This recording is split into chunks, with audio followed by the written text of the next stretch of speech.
Vamos então dar continuação ao nosso estudo, análise da epístola do apóstolo Pedro, a sua primeira epístola. Nós estamos estudando a identidade do povo de Deus, que vai do capítulo 1, versículo 3, até o capítulo 2 e versículo 10. Nós estudamos o primeiro subtópico deste tópico, a identidade do povo de Deus. Nós estudamos o subtópico a preciosa salvação, e nós já o concluímos, tá? Que foi aí do versículo 3 até o versículo 12. Hoje a gente vai iniciar uma outra etapa.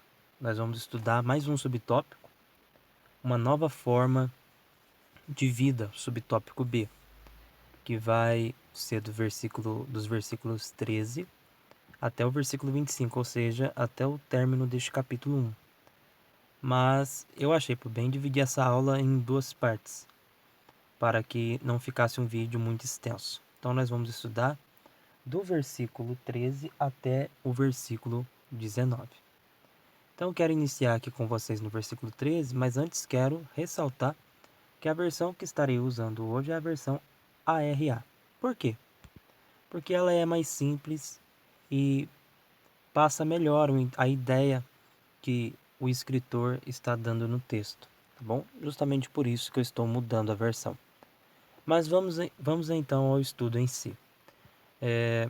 Quero ler o versículo 13 para iniciarmos. Por isso, cingindo o vosso entendimento, sede sóbrios e esperai inteiramente na graça que vos está sendo trazida da revelação de Jesus Cristo. Primeiramente, por isso. Por isso o quê? Nós vimos aqui no contexto, versículo 10 até o versículo 12, Pedro falando da salvação. Foi a respeito dessa salvação que os profetas indagaram, investigando atentamente qual a ocasião ou as circunstâncias oportunas indicadas pelo Espírito de Cristo que nele estava ao dar de antemão testemunho sobre os sofrimentos referentes a Cristo. A eles foi revelado não para si mesmos, mas para vós outros. Ministravam as coisas que agora vos foram anunciadas por aqueles que pelo Espírito Santo enviado do céu vos pregam o Evangelho. Coisas essas que os anjos anelam perscrutar. Então, o contexto, Pedro está falando desta salvação. Então, o por isto, ele está se referindo à salvação, a esta graça, a esta herança que é o objeto de nossa esperança. Quando Pedro diz por isso, ele volta-se para o contexto falando da salvação. Então, visto que nós temos uma tão grande salvação, devemos nós então cingir o nosso entendimento. O que é cingir? Cingir é estar preparado, arrumado, pronto. Só que não é no sentido de roupas, mas Pedro usa esta palavra de forma metafórica, dizendo que é para estar pronto o nosso entendimento. E o que é o entendimento? É a nossa mente. Então, visto que temos uma tão grande salvação, vamos preparar a nossa mente. E mais, vamos ser sóbrios. O que é ser sóbrio? É ter autocontrole, é ser uma pessoa controlada. Eu quero que você se lembre do contexto histórico que esse pessoal está vivendo. Eles estão prestes a enfrentar uma perseguição e, de certa forma, algumas já estavam acontecendo ali no presente momento. Então Pedro diz que vocês têm uma grande salvação, vocês têm essa salvação. Então, preparem a mente de vocês, tenham autocontrole. E ele diz: esperai inteiramente na graça. O que Pedro está passando para esses irmãos? Pedro está dizendo a eles para não se deixar levar pelo momento presente, pela circunstância. Pedro está dizendo para que eles não percam o controle, para que eles não percam o foco, o alvo, diante da provação. E este problema, ele pode ocorrer conosco, pois às vezes, quando nós estamos passando pela provação, nós tendemos a perder o controle e parar de esperar a graça. Quando ele diz graça aqui, ele se refere à salvação, tá? E às vezes as circunstâncias atuais obscurecem o nosso futuro glorioso, que é a salvação em Cristo, que é o estar com Cristo para sempre.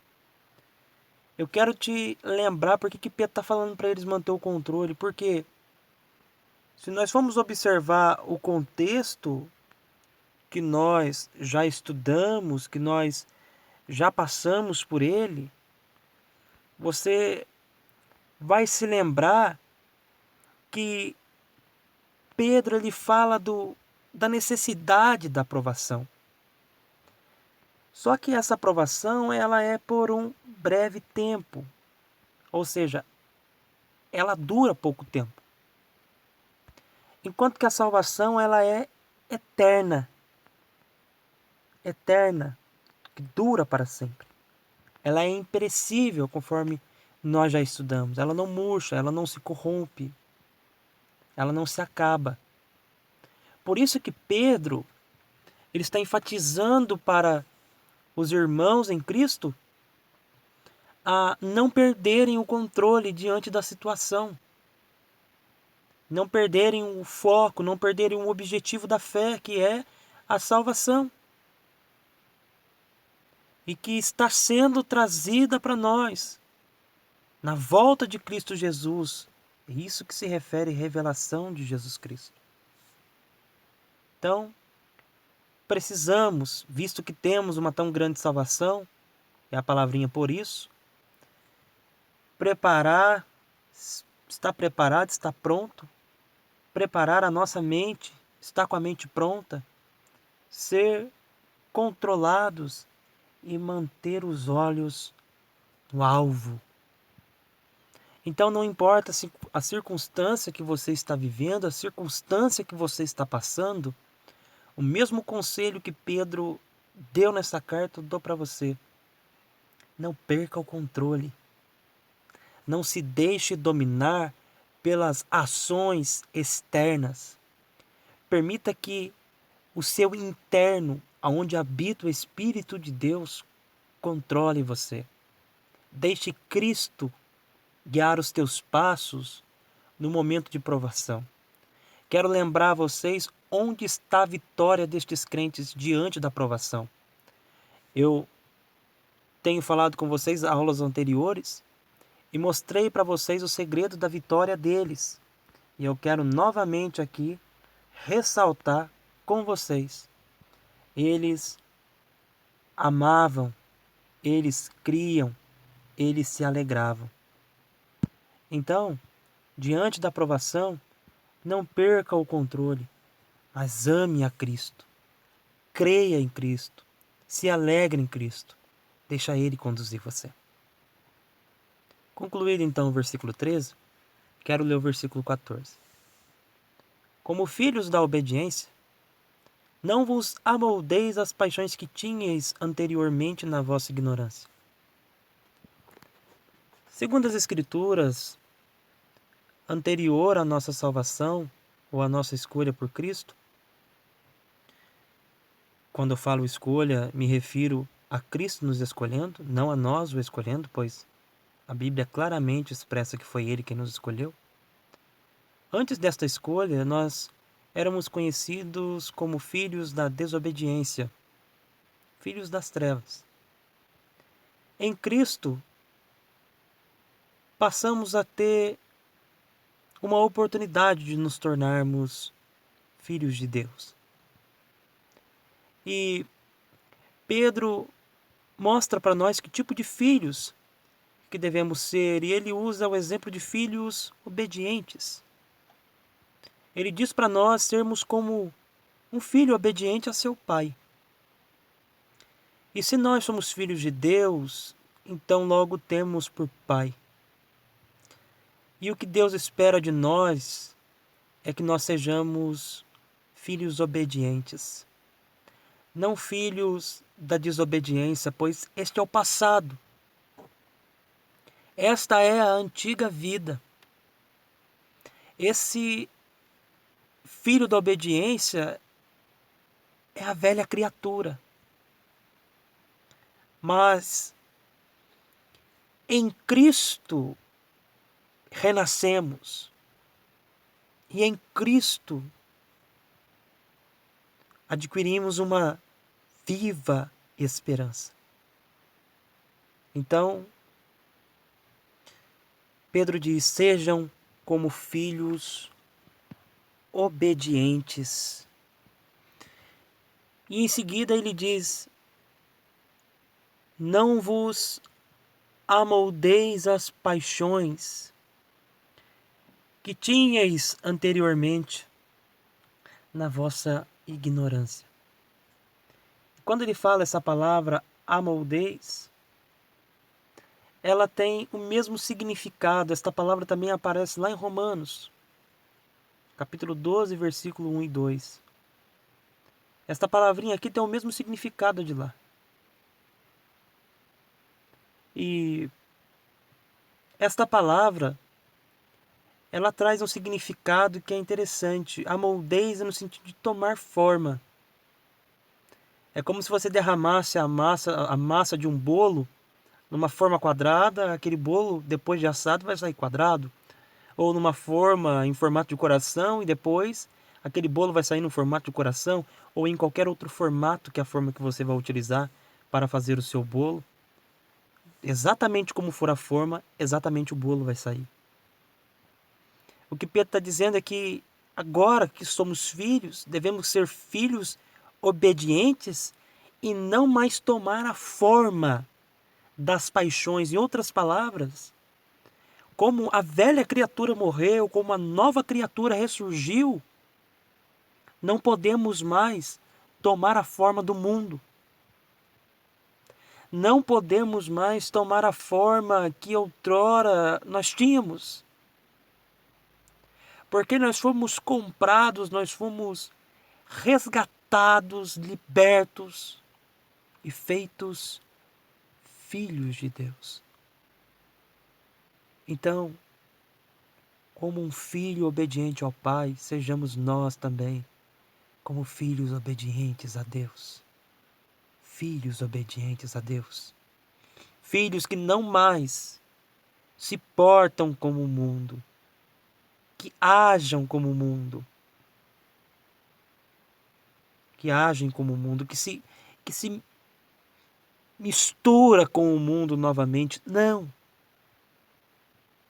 Não se amoldem mais às antigas práticas que outrora nós fazíamos por ignorância. E para aqueles que agora tornam a se moldar novamente, tendo conhecimento, o juízo será duro. Precisamos, agora que somos filhos, deixar as antigas práticas para trás. E Pedro diz que, ao invés de tomarmos a forma deste mundo, ele diz uma coisa linda no versículo 15, quando ele diz: pelo contrário, segundo é santo aquele que vos chamou, tornai-vos santos também vós mesmos, em todo o vosso procedimento. E quando ele fala aqui, pelo contrário, quando você lê o versículo 14, onde ele diz: não vos amoldeis às antigas paixões, às paixões que tínhamos. E no versículo 15 ele diz: pelo contrário, Pedro está dizendo o seguinte assim: não tomem a forma do mundo. Pelo contrário, segundo é santo aquele que vos chamou, tornai-vos também vós mesmos em todo o vosso procedimento. Tornai-vos santos também vós mesmos em todo o vosso procedimento. Liga a ideia do versículo 14 com o versículo 15. Pedro diz: não tomem mais a forma do mundo, mas pelo contrário. Pedro está dizendo o seguinte: tomem a forma daquele que vos chamou. Tornai-vos vós, ou tornai-vos santos também vós. Não tomem mais a forma do mundo. Tomem a forma daquele que te chamou. Tome a forma do seu Salvador. Paulo diz: sede meus imitadores, como eu sou de Cristo. Então, tome a forma do Deus da vossa salvação. Tomem a forma de Cristo. Vivam Cristo. Sejam de Cristo. Vivam para Cristo. Não se amoldem mais às antigas práticas, mas tornem-se separados para Cristo, santos para Cristo. Tomem a forma de Cristo. E onde eu tenho que ser santo? Onde eu tenho que mudar?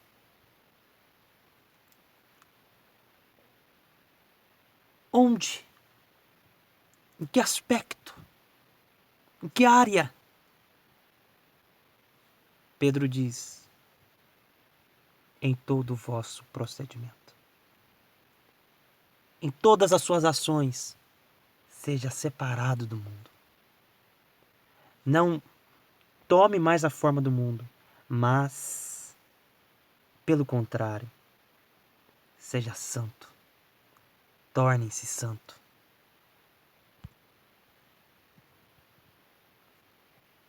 E Pedro explica por quê. Porque talvez as pessoas devem se perguntar: Pedro, por quê? E Pedro simplesmente diz uma palavra. Uma palavra que está registrada em Levítico,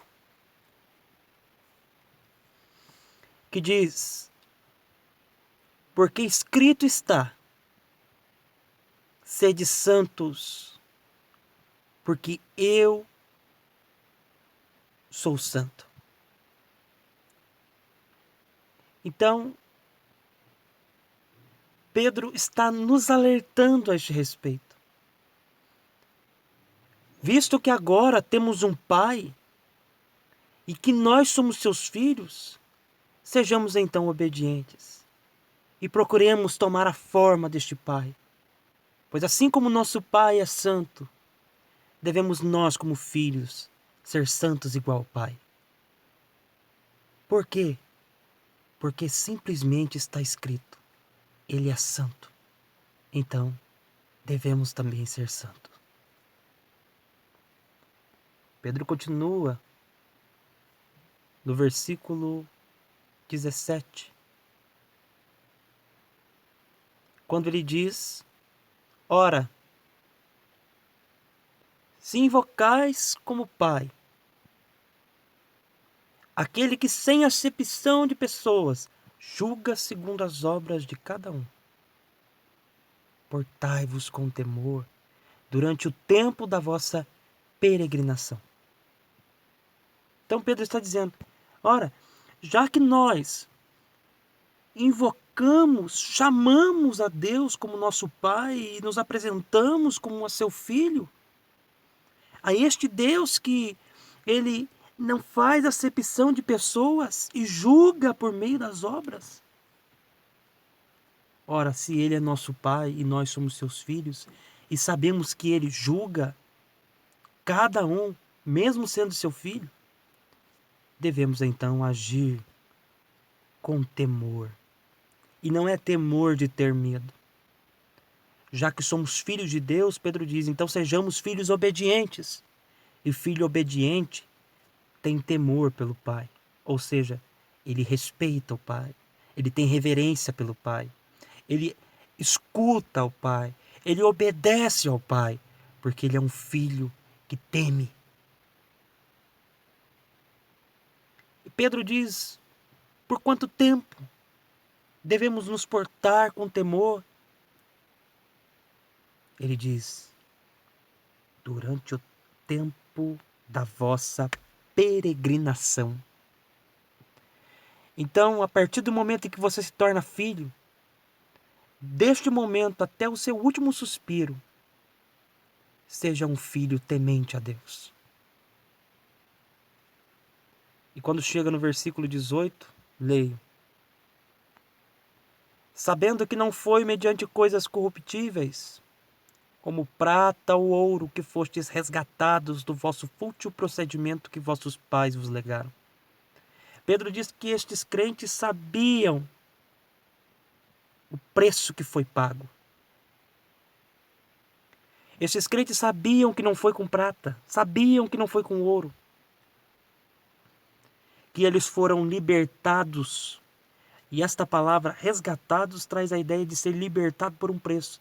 Estes crentes sabiam, como eu disse ali em cima, eles sabiam o que foi pago para eles hoje, para eles naquele momento serem filhos. Eles sabiam o preço. Este preço que libertou eles do fútil procedimento que os pais legaram a eles, ou seja, a cultura de idolatria e de pecado que eles viviam. Eles sabiam o preço que foi pago para tirá-los dali. E eu pensando comigo, quantas vezes a gente se esquece do preço que foi pago? Eu quero salientar para você, não foi o seu líder que pagou para você ser liberto, não foi o seu pastor quem pagou, não foi o pai ou a mãe ou o irmão, não, não, não.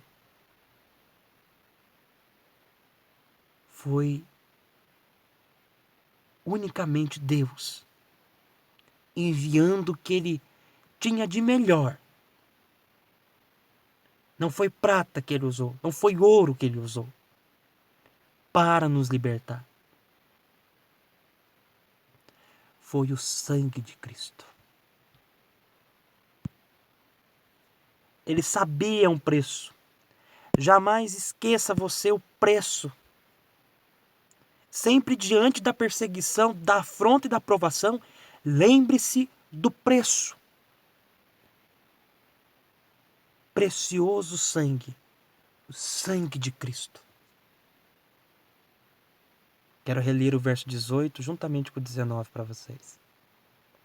Sabendo que não foi mediante coisas corruptíveis, como prata ou ouro, que fostes resgatados do vosso fútil procedimento que vossos pais vos legaram, mas pelo precioso sangue, como de cordeiro sem defeito e sem mácula, o sangue de Cristo. Eles sabiam que o preço pago pelo seu resgate foi o sangue precioso de Cristo. Lembre-se sempre deste sangue. Jamais esqueça deste sangue. Sangue este que foi derramado na cruz do Calvário por mim e por ti. Vamos permanecer firmes em nome de Jesus. Então esta foi a nossa aula. Espero que o Senhor Jesus tenha falado com você. E nós vamos continuá-la numa próxima oportunidade com uma segunda parte desta aula, onde vamos concluir até o versículo 25. Se você gostou dessa aula, curta, compartilhe, se inscreva e traga mais um para conhecer esta palavra. Um grande abraço do irmão Samuel Moreira. e até a próxima. Que o Senhor te abençoe.